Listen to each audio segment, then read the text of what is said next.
நானும் கவினும் ரொம்ப ட்ரூவாக லவ் பண்ணோம். கொஞ்சம் செட்டில் ஆக டைம் தேவைப்பட்டுச்சு. மே 30 அப்போ வந்துட்டு சுஜித்தும் கவினும் பேசிக்கிட்டாங்க. அப்போ அந்த டைமுக்குள்ள வந்துட்டு அப்பா கிட்ட சுஜித் சொல்லிட்டான்.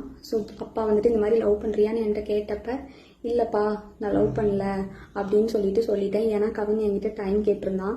இன்னொரு 6 months கழிச்சு சொல்லு ப்ளீஸ் அப்படின்னு சொல்லியிருந்தான். அதனால வந்துட்டு நான் வந்துட்டு அப்பா கிட்ட அன்னைக்கு சொல்லலை.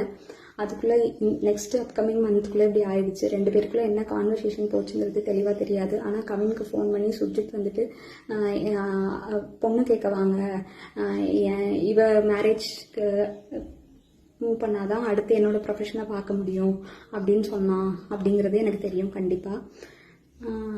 அதுக்கப்புறமா வந்து 27 என்ன நடந்துச்சு அப்படின்னா, அன்னைக்கு கவின் வராங்கிறது எனக்கு தெரியாது. நான் 28 ஈவினிங் தான் வர சொல்லியிருந்தேன்.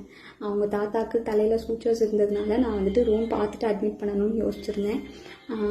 அப்போ வந்துட்டு ஆஃப்டர்நூன் மங்கம்மாள் சாலைக்கிட்ட வந்து நின்றுட்டு தான் எனக்கு வந்துட்டு தெரியவே செய்யும் அவங்க வந்திருக்காங்கன்னு சொல்லிட்டு. ஸோ டேரெக்டாக நான் அங்கே ஐபிக்கு கூட்டிகிட்டு போயிட்டு கவின் உள்ளே வந்தான். பட் அவங்க அம்மாக்கிட்டேயும் மாமாக்கிட்டேயும் மட்டும்தான் நான் பேசிகிட்டு இருந்தேன். பேசிகிட்டே அப்படியே கவின் வெளியே போயிட்டான்.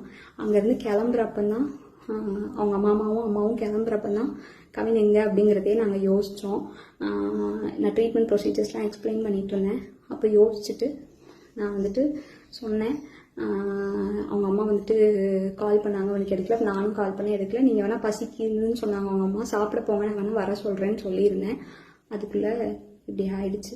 ஸோ வந்துட்டு இது தேவையில்லாமல் நிறையா இஷ்டத்துக்கு யாரும் வதந்தியை கிளப்ப வேண்டாம்.